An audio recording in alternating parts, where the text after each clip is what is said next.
It turns out that there are 6 psychological triggers. And I see some people taking notes. That's cool. I can get this to you afterward if you want. So there are 6 psychological triggers, because it turns out people study this crap, and they figured out the 6 ways that you can get inside somebody's head, and by the way, never to take advantage of them. Never to take advantage of them. So I need you to take the Michael Angelo Caruso pledge. Would you please raise your right hand and repeat after me? Come on. I, your name, promise never to use my powers for evil. Promise never to use my powers for evil. That's it. That's the pledge. Because I'm going to show you some stuff that helps you get inside people's head, but never to take advantage of them. That means never to sell them something that they can't use, won't use, can't afford, right?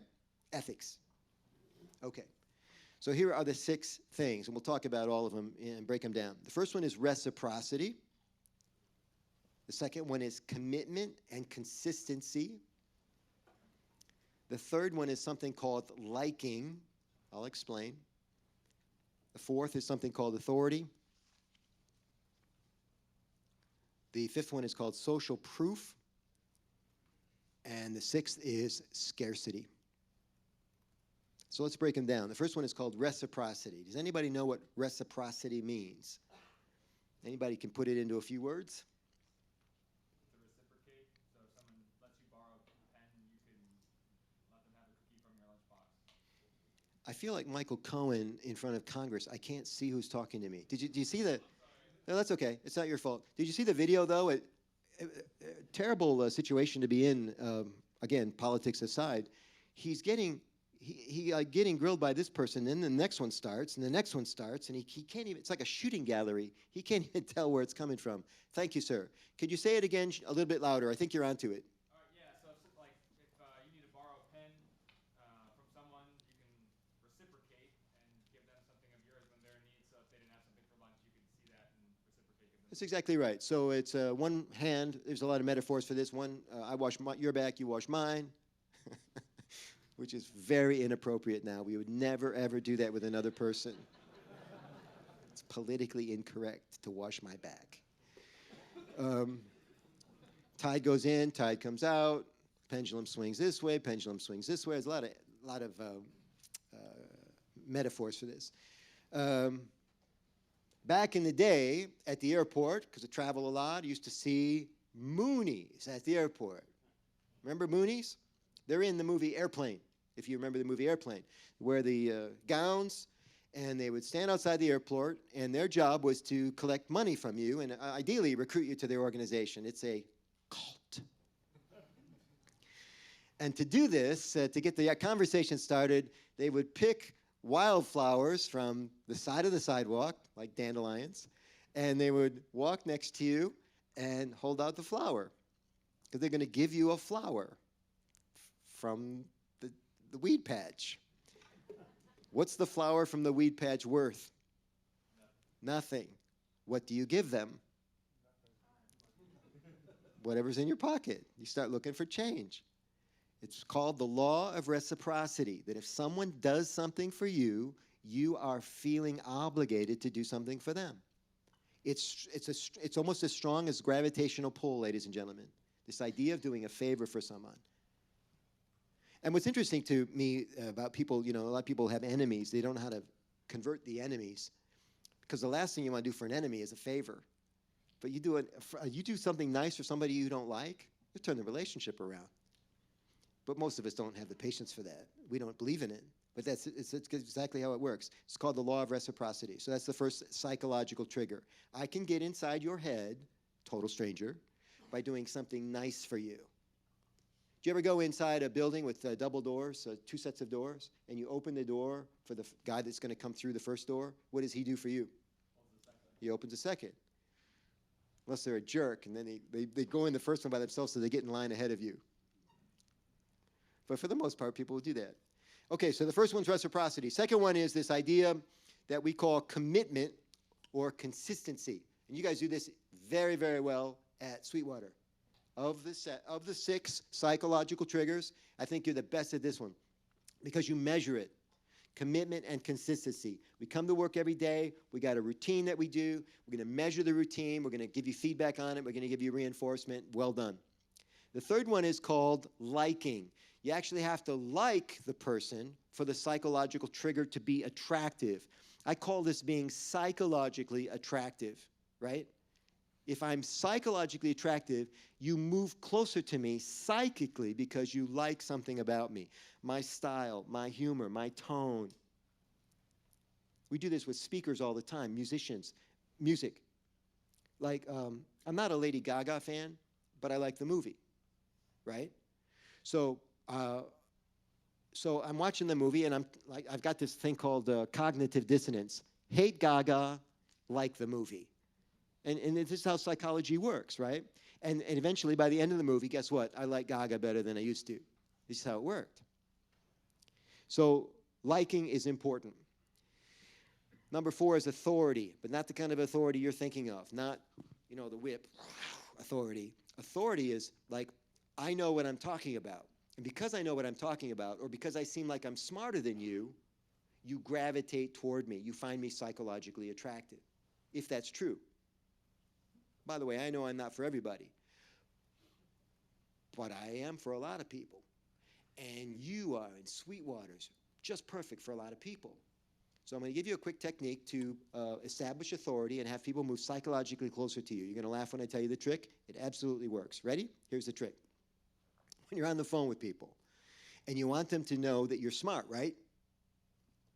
Do you want to be educated about your gear and stuff? You want to be on top of it? They ask you about specs. You got the answer. How many pride yourselves in this?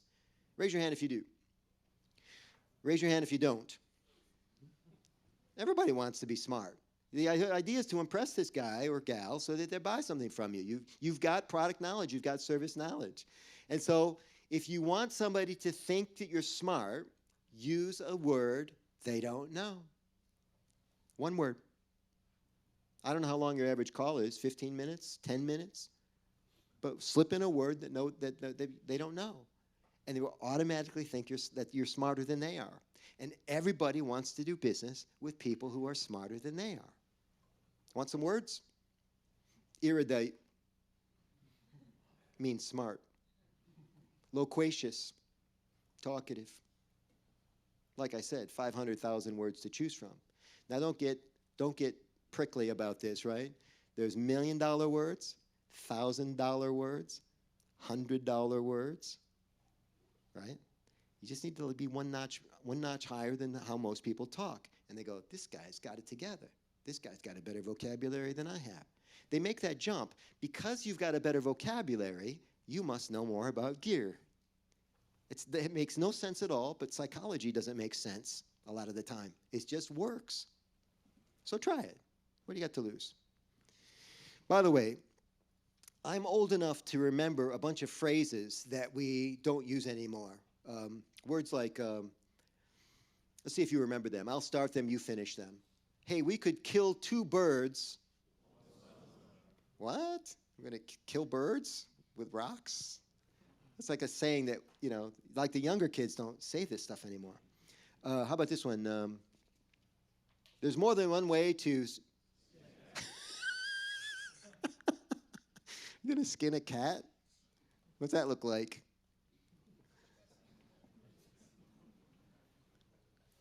So the other day, I have fun with these phrases because a lot of kids don't know them. And I'm in Rotary, right? And so we do a lot of work for youth.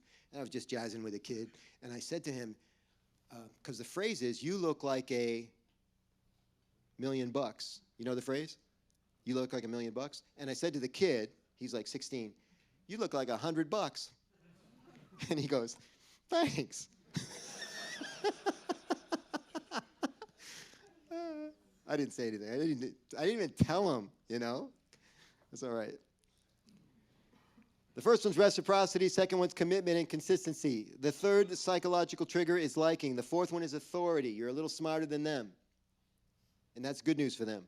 Number 5 is something called social proof. The term was coined by a guy named Robert Cialdini in a fantastic book called Influence. Do not read the book Influence. It's boring. It's old. It's stiff.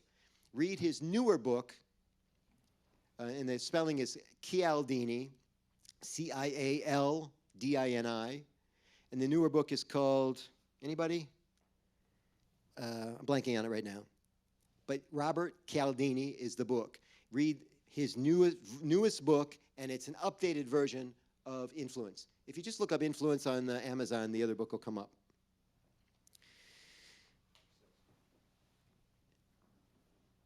And the sixth one is scarcity, which you guys also use, right? Lots of companies use. I don't know how you do it, but how do you do it? How do you sell something if you're almost out of a product? What do you call it? What? Limited? Fear of loss. Fear of loss. We're going to get to that. Fear of loss is a cognitive bias is what it's called. And that's exactly that's the psychological trigger, absolutely right. But we don't say to the customer, hey, I'm going to leverage fear of loss and see if I can get you to buy this thing. We tell them it's a limited offer, or it's a, what do you call it? Out of stock? Do you have a name for that? Do you do it? Say it? While supplies last, something like this. You've heard it in different other contexts. Does Sweetwater use that language somehow? Do you say it like that? Limited run, okay, same thing. You know, when they make guitars and they only make 10 of them or 100 of them, they have a name for that too. What do you say? Unobtainium, thank you. So scarcity. This is your last chance to do this. I can't do it forever, right? And it's a fantastic psychological trigger. People say, because the fear of loss, or what's called loss aversion, plays on their mind. Oh my gosh, this is my last chance. I better jump. And again, you never do this to take advantage of anybody, but some people, it's them that do it. They're the one that don't want to lose out. All you did was mention that it's a limited run. But you mention it to the right person, sale. Now, I had the great pleasure of interviewing a kid named Brandon Voss. And the reason I interviewed Brandon Voss on my podcast is because his old man, Chris Voss, wouldn't do the podcast with me. Chris Voss authored a book. It's one of the hottest business books of the year, and it's called Never Split the Difference. And it's really hard to get an interview with Chris Voss. So Chris sent me his son, Brandon, and which is fine. Brandon was a great interview. But Chris Voss is a former FBI hostage negotiator. And when the hostage negotiator, just like in the movies, goes in to talk to the guy, he's using psychological triggers to save lives. So this stuff actually works. My point is, some people are using them to save lives. Can you use it to sell some more guitars? The answer is absolutely yes.